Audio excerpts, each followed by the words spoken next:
2023 tokobandela na nini bambuta oye tokobandela na 0 bongo be bongo te siko bolobi nini totika mabondeli tokosala nini po 0 wana tokobanda alire mosusu ya kitoko ebanda bongo be bongo te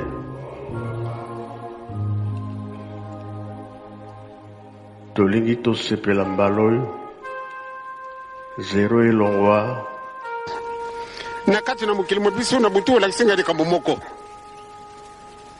na kamwi enayibi te ndenge nini yo olobili yango pendant conférence nationale souveraine olakisinga 3, 5 et 15 na kamwi nayibi te ntina malamu nde olakisa meme na ngai te kasi bana no bazali ebele awa lakisa bango chiffre 3, chiffre 5 et chiffre 15 yango elobi nini bolandi te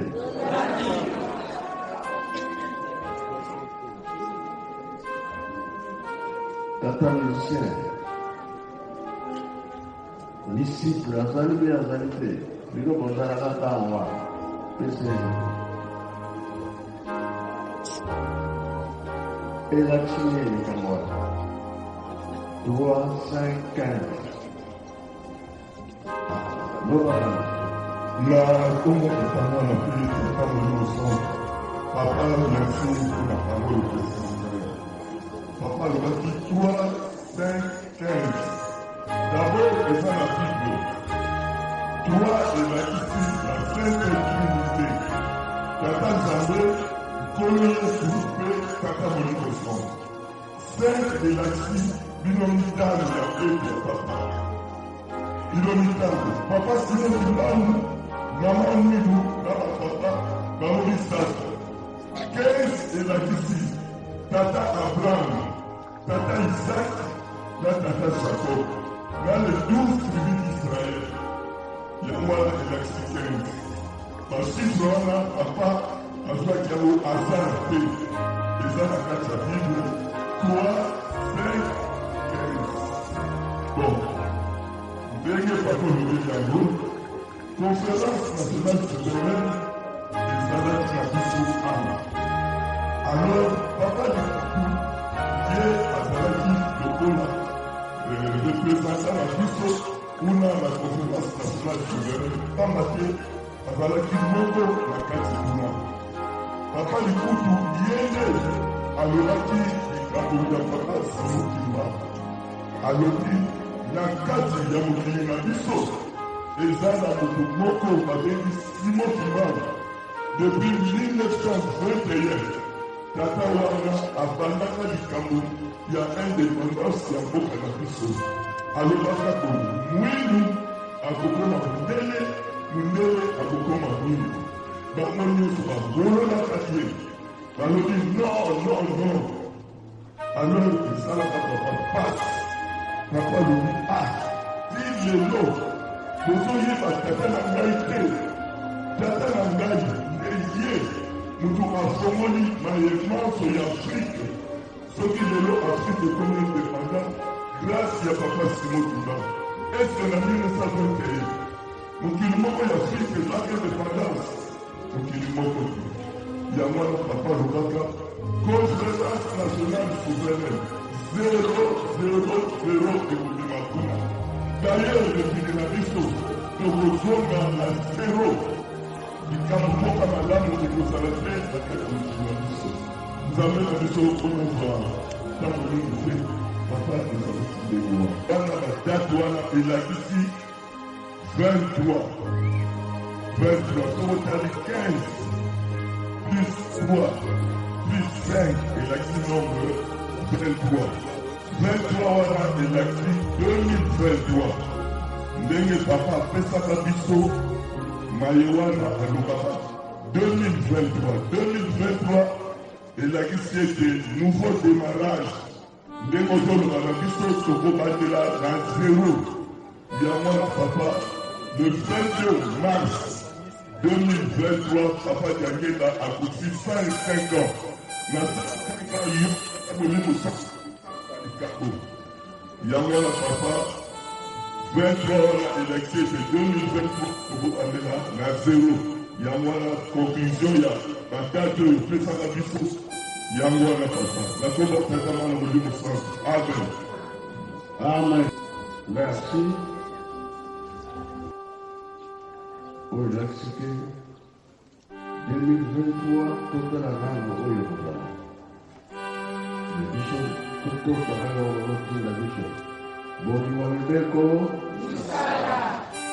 Ni alobiete, naye papa simo kimonga nite, tozongeli makambo na biso nyonso na ebandeli.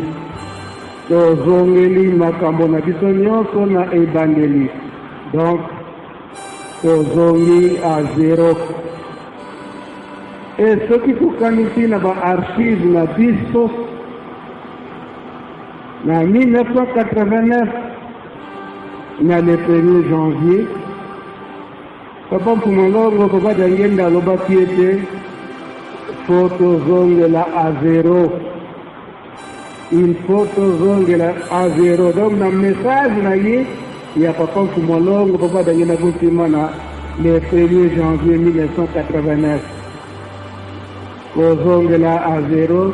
Donc, elingi koloba ete moto mwindu azongela na place na ya liboso.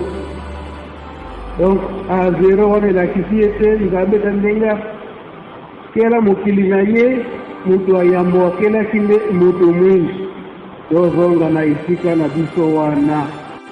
Ye moko papa simo kimbongo yangani alobi ete tozobandela a 0. Donc tozongeli na sika na biso ya liboso po ete bapesa biso mayele oyo ya bango oyo tokoki koramase oyo eza koyebisa biso mpasi yango te.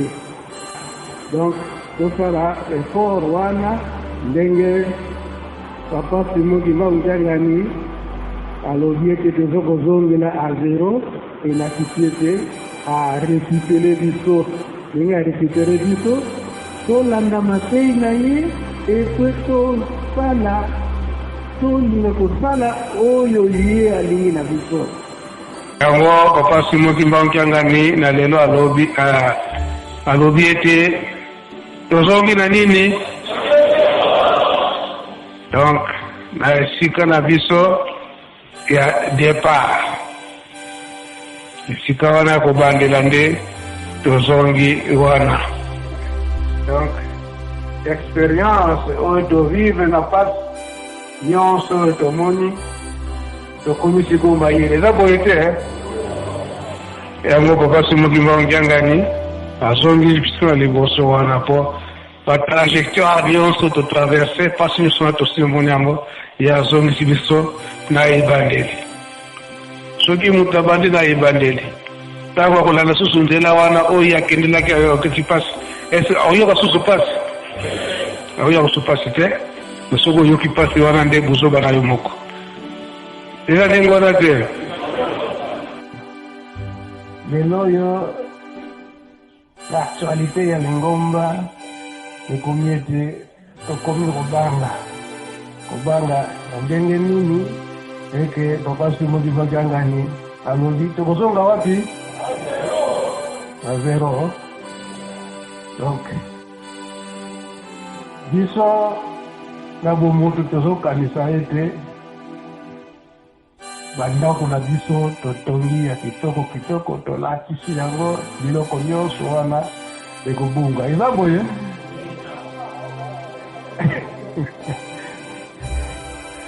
Eza ndenge wana te wana ezali materiel wana siko ekomi spirituel oyo tokozongela a 0 ekomi sikoyo spirituel parce que bana Israël c'est vrai et que soki totali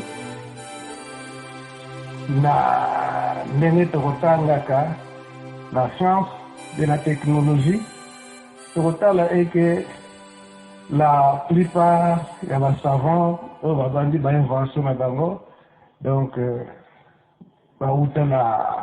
Israël, la plupart ce sont des juifs, la évité ceux qui n'ont pas besoin. Et là, donc c'est quoi, et comment on avait que la plupart ce sont des imbangistes. Et si quand on a des toujours et on a des sigoy, on peut être, voilà Israël, peut être, comme on a point, voilà, bazalaki nanu makasi na mabondeli parce que invention ezali te ke okende okota classe bongo okoma savant ou bien okoma inventeur. Donc l'invention ekoyaka na inspiration. Inspiration utaka pa yana pa ya nzambe yango moko bango moko balobaki ete Papa Djangenda a lobby que nous avions beaucoup de savants au sein de l'église Gimbangiste. Et ça boyé, papa. Donc, la qui c'était Toza là-bas inspirateur et belé. Oh, tout ça, bandengo. Donc, inspiration. Ce qui te parle, la carte de la Juromba, va inspirer, va et belé. Et belé. Sikoyo, tu te recommanda et sikawana. Inspiration après inspiration, c'est quoi écriture? Est-ce que la carte de la lingomba écriture tout ça? Mandombe Ingeta Bakimbangule Ingeta. Donc l'écriture est mis donc Sikali Siko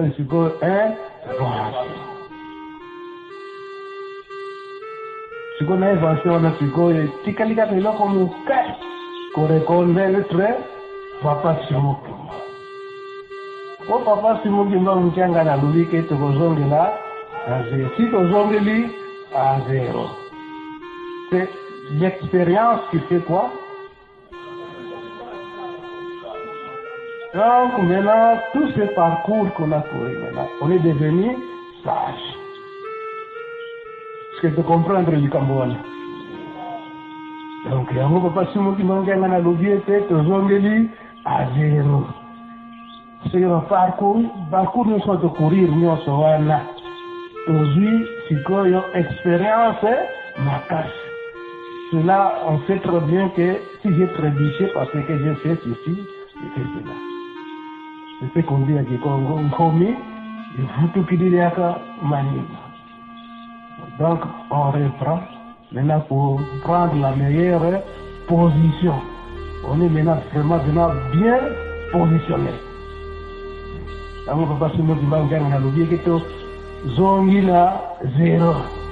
Tout zongi na zéro. Parce que le parcours nous sommes courir, to yebi esikani ni oyo, to baby saki. To yebi esikani ni wana oyo, soki na tieboye, j'ai subi ceci, alors il faut que je puisse te répondre. Et ça, on a que si on a un discours, Papa Simoki Manganga l'objet de Tozongili à zéro. Donc, pour te sauter, voilà, mon frère, donc on a zongili dans la cima. Prendre, aller au Moussous. Voilà, c'est quoi, comme c'est quoi la invention. Mais, c'est ça. Papa Fumono, Papa Djangenda, quand tu m'as levé la guette, biso ba invention na biso wana sikoyo si tokosala ba véhicule wana ekozala na ba accidenté.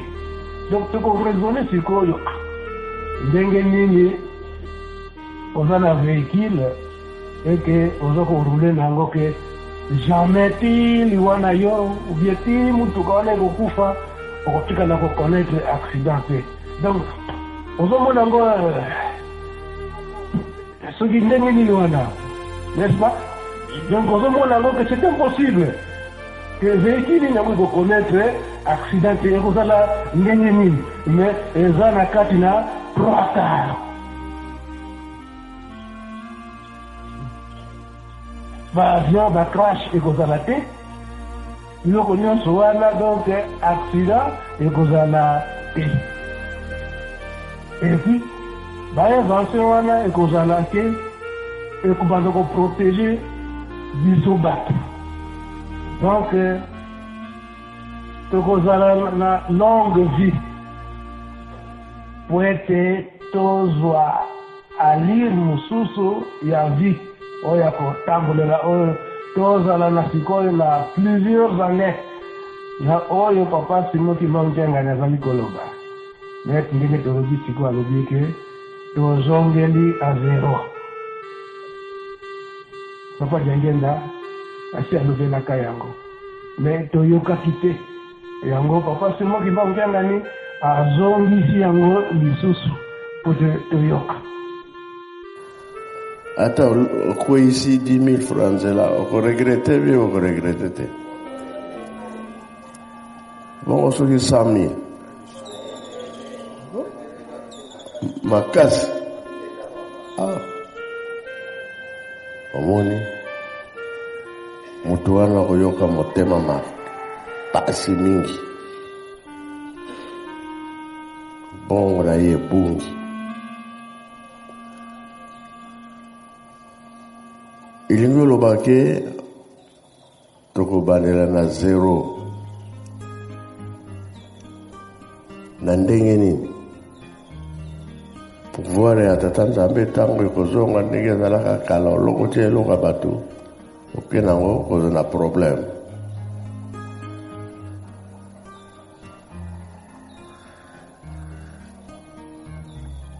Soki eza ya yo moko obungisi yango okona likambo ezali te omoni yango ozwi eloko na yo na kimia.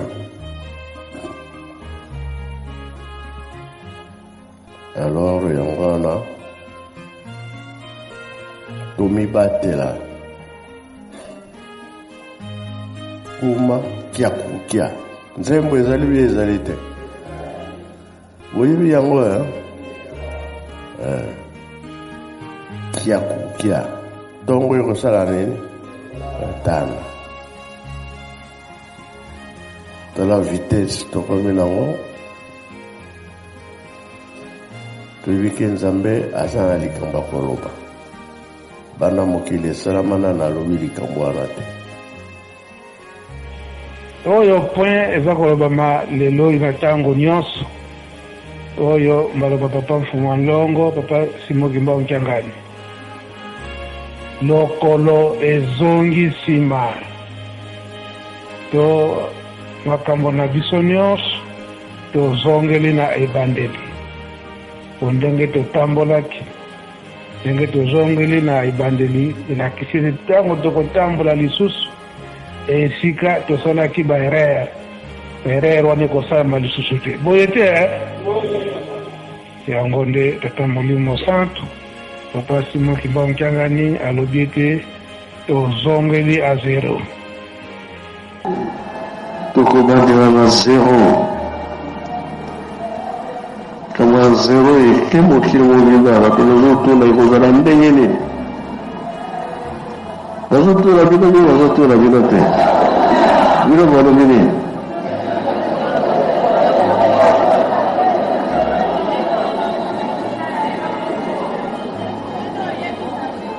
bino boyimbi te